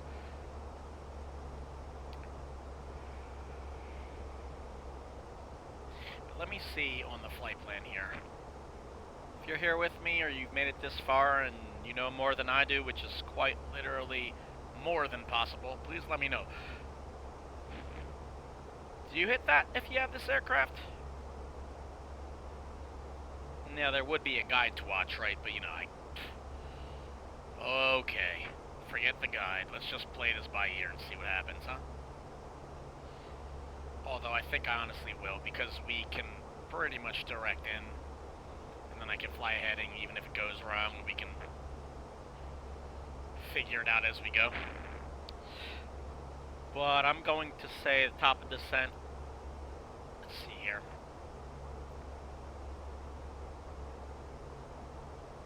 I'm going to stretch this out a little bit. So Akasi is over there. TSC, it wants us to be at flight level, let's hit 250.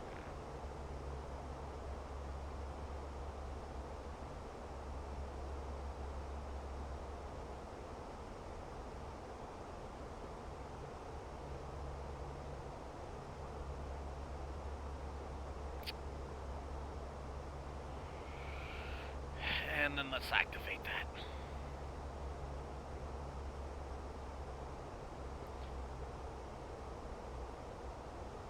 So TSC, sorry, not 250, 259, 25,900 feet.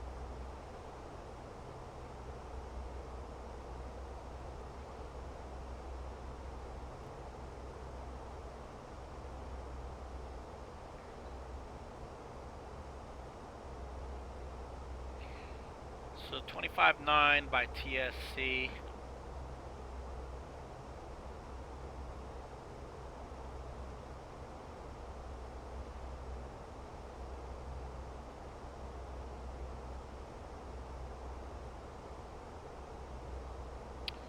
Just looking at some of our specs here.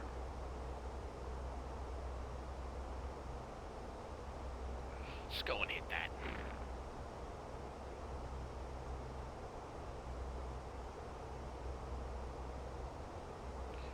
So I guess I have to confirm that.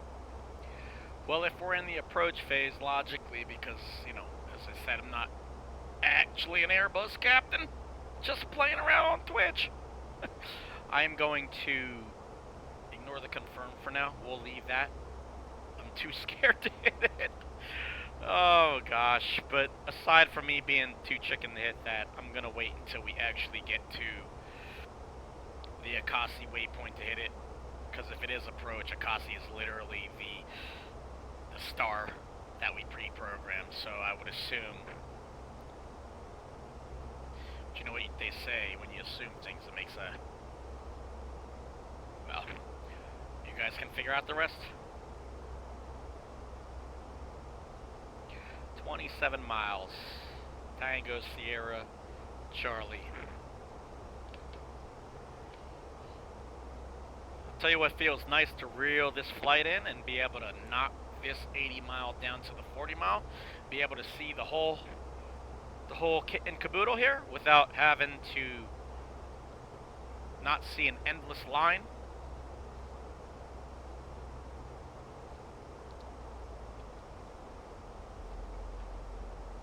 Let's go outside real quick, hey? Contrails from another jet.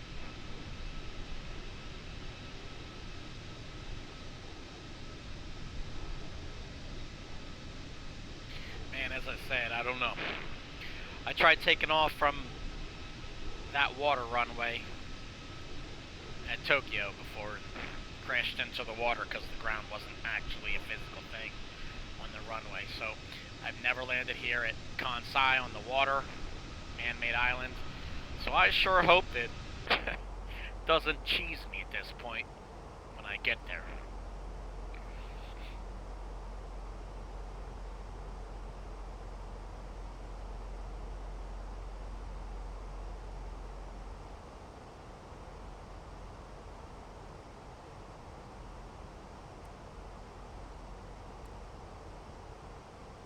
Have a plane above us ahead, less than 10 miles, 900 feet. There it is. Contrail. He's flying at altitude. Look at that. We are literally descending, and you can see that he or she or it or they or them, whatever's flying that plane, is not descending. You can see the profile difference there. It's pretty cool.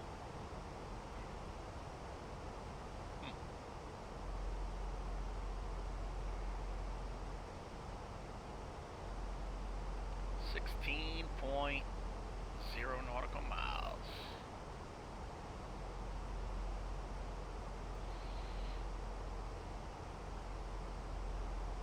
Suppose I could probably call. Not that I even want to bother with these ATC things. Let's just see what they say.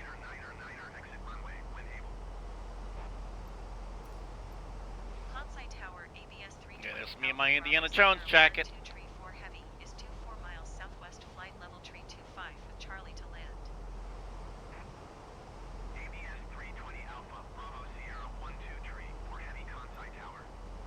See, they want 24 left. So unless something changed in the meantime, that's pretty much what happens. But we're still gonna say we want 24 right.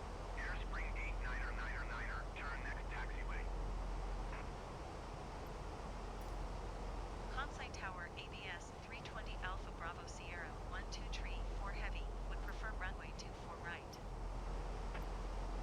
ABS 320 Alpha Bravo Sierra 12 tree 4 heavy Kansai Tower. Altimeter tree 0.09er, wind 249er at 4. Make left traffic runway 24 right. Now you're talking my language. Runway 24 right ABS 320 Alpha Bravo Let's make Sierra that turn to TSC. Airspring 8-9er, turn next taxiway. Airspring 8-9er, contact ground on 126.2.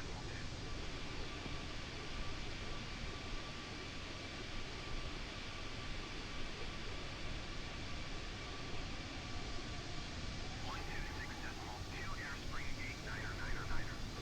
Goodbye.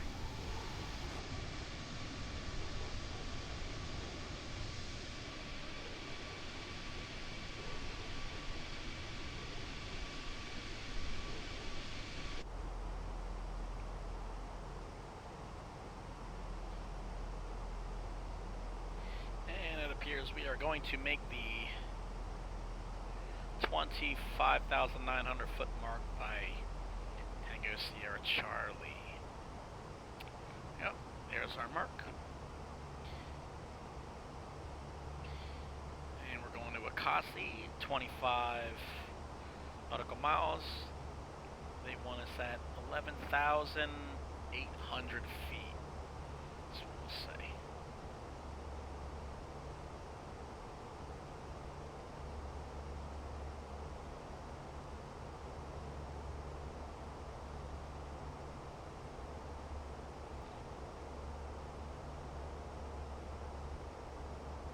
uproot.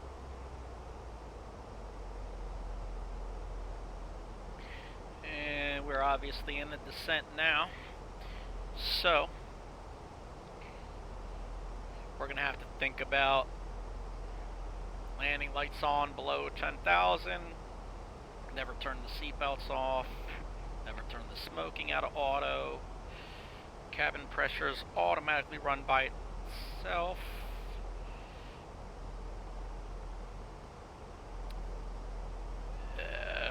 Speed brakes. Flaps. Okay. Everything's set there. So I'm going to use the magical cheateroonie here. When we get to 14,000, I'm just going to hit the B button on the keyboard for automatic barometric pressure. It's 2024 and this is an Airbus, so why not?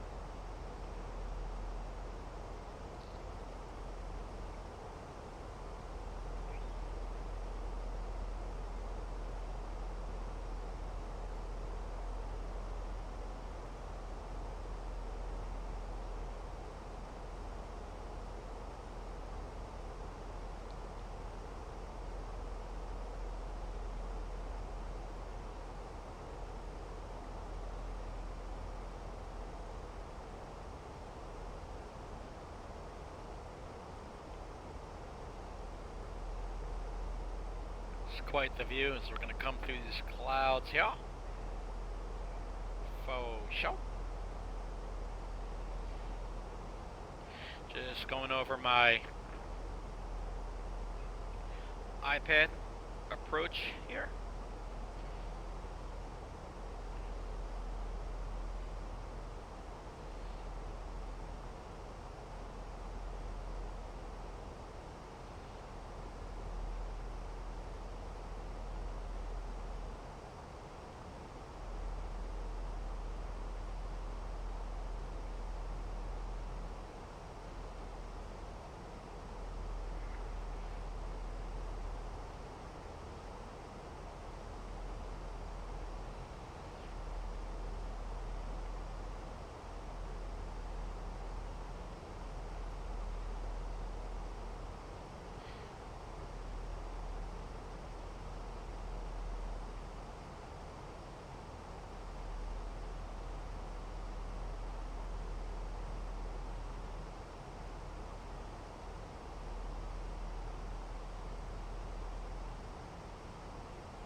Going down 3,500 feet a minute. That's quite steep.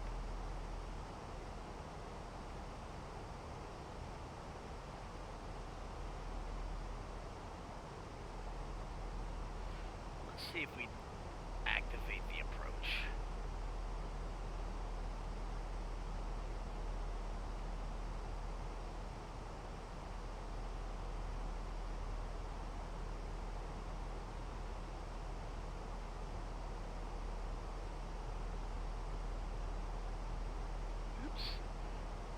I hate that when you're rolling the wheel and it's zooming out as you're rolling it. Zooming in.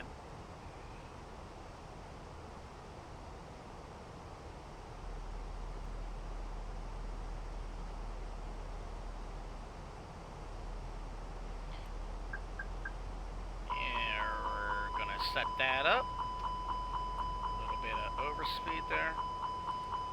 That's the slats there.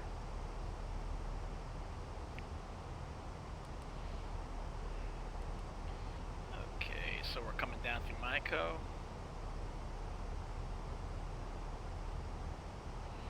And then we're on the Maya at 4,000.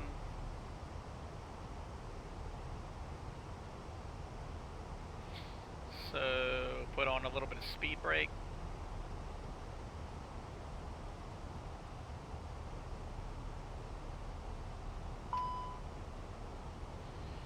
There we go. Ideally, we should be under 250, but we are on the star. We're going to transfer over to the approach, and like I said before, I don't know what I'm doing. I just play this game. There we go. So my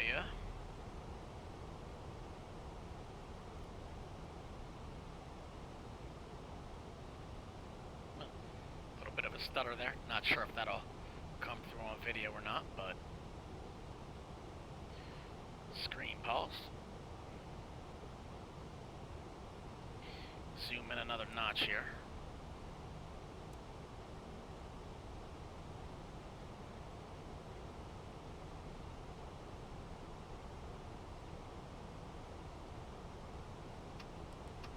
You see the throttle beeping, blipping around there. That's thrustmaster potentiometer acting a fool.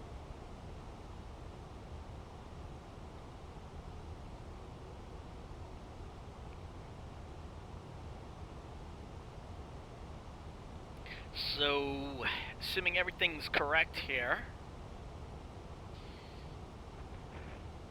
what I'm going to do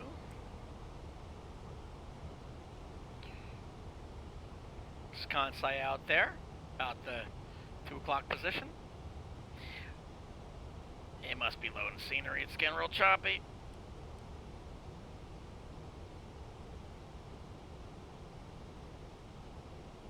Especially now that we're coming back into the buildings. And then I want to check something out here real quick. Let's go to performance. Let's go to approach. We are going to be flying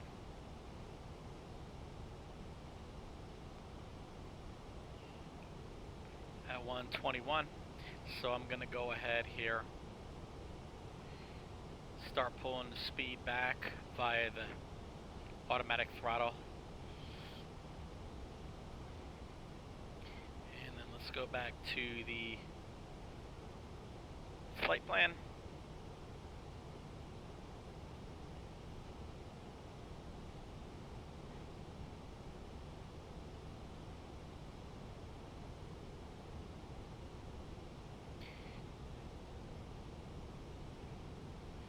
We'll stay maybe a little faster than that. Yeah, let's go on up 195, huh? Okay, engines being managed by auto throttle. We are headed towards Hattie for the intercept. Let's hit 2600, shall we?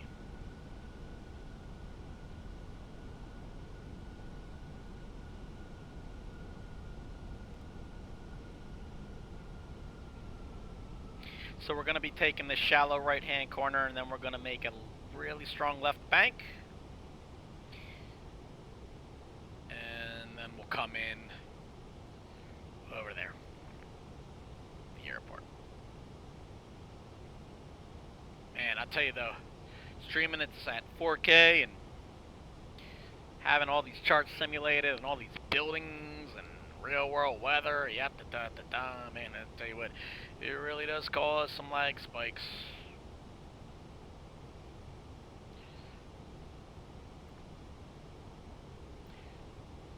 Okay, pretty much right where we want to be speed-wise.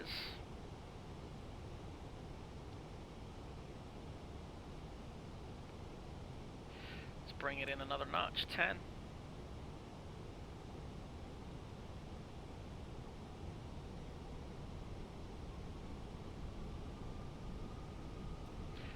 $2,400.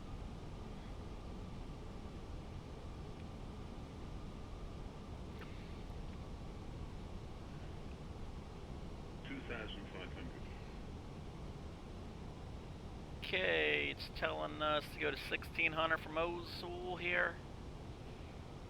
For Mosul, I'll put it into approach mode. Let's bring the speed back.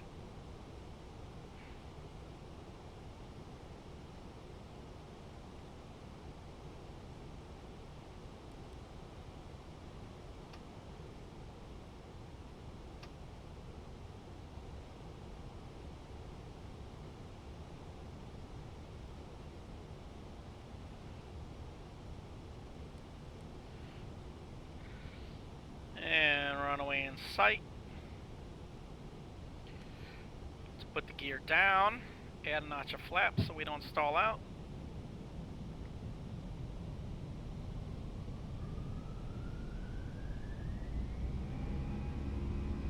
Localizer.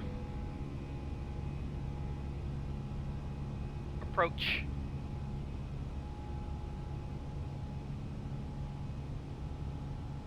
ABS 320 Alpha, Bravo Sierra 12 tree, for heavy wind 268 at 1 tree.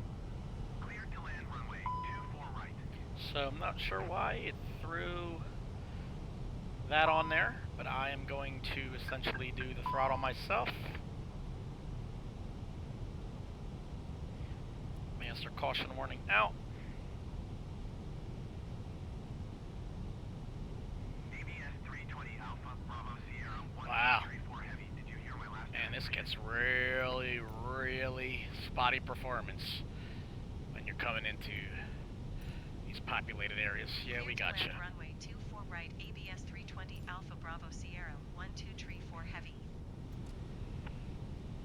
Now I am going to manage the throttle. We'll see what the aircraft does. Says that it's on glide slope, but we look kind of left. So we'll see.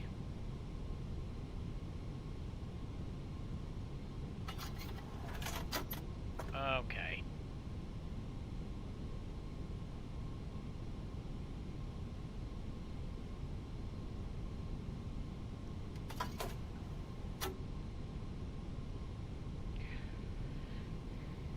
So it seems like it's slowly inching back. I'm just going to monitor this.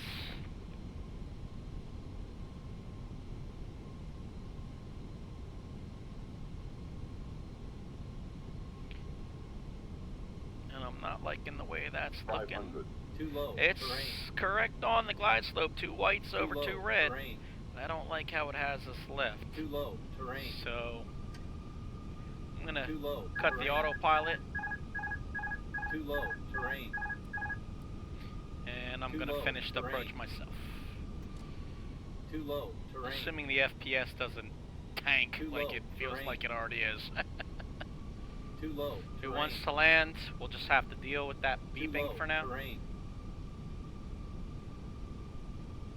Too low. Terrain. Yeah, it's still even loading, and look at the fuzzy runway beyond Too low, the terrain. threshold there. Look at this. Too Streaming low, a 4K terrain. landing. 30, Not so much. 20, retard. 5, retard. And reverse thrust. ABS 320 Alpha, Bravo Sierra 12 tree, for heavy exit runway when able. Yeah, it's still loading in scenery. I mean, look at that. It's not even loading that right there. I don't know if that's like streaming data issue, but I've been getting that lately, even when I'm not streaming, so no idea what that is. But it's quite disgusting looking. So we're not going to make a massive turnaround. Of course, this looks absolutely terrible for ground effect for a played for DLC airport. 320 Alpha, Bravo But Sierra the 12 tree, for wow, heavy what was that? exit taxiway. Just cameras shaking all around. But the thing is, I know for a fact if I reset the sim and start it up, none of this is here. So it could just be the fact that it was a super high populated area, in my opinion. You know, starting out in Tokyo, loading up all that world data, and then literally coming here, which is arguably, you know, an extremely high detail airport. 320 Alpha, Bravo Sierra Doesn't look like it in this stream, but believe me, if I were to reset and start here, you would definitely see the difference in terms of like a standard airport as opposed to this airport.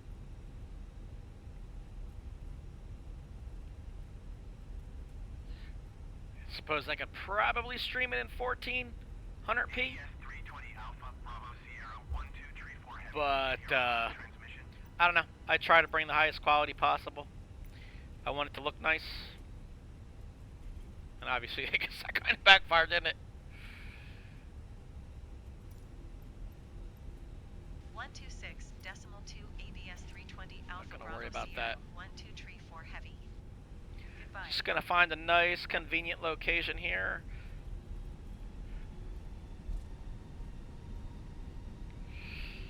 Throw the master switch for the APU on. And let's make sure the door opens up. We'll go to the APU page. We'll monitor that.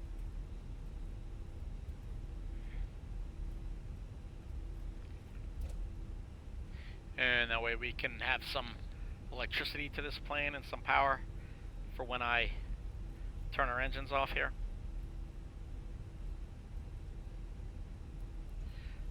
Start. We'll monitor the stats on the APU as we are literally mad maxing down this runway, or this taxiway rather, of an extremely ugly texture set. I don't know, I'll have to check on the, I don't know, the forums or the threads or something, because this is like bad. As bad as bad gets. Oh, look at this. Speaking of Mad Maxing down the taxiway. Well, I guess we don't belong here. This must be his airport. So, whatever. We'll get out of the King's Way. Thanks a lot, buddy. We're really making things work here, simulator style. Swore this wasn't an arcade game, but apparently it is. Just gonna pull in here at this cool cargo facility. Yeah, that's great. Korean Air, why not, huh?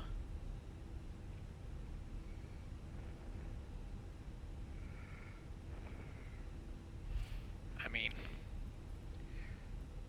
got Airbus livery so we can literally pretend like we're cool with anybody.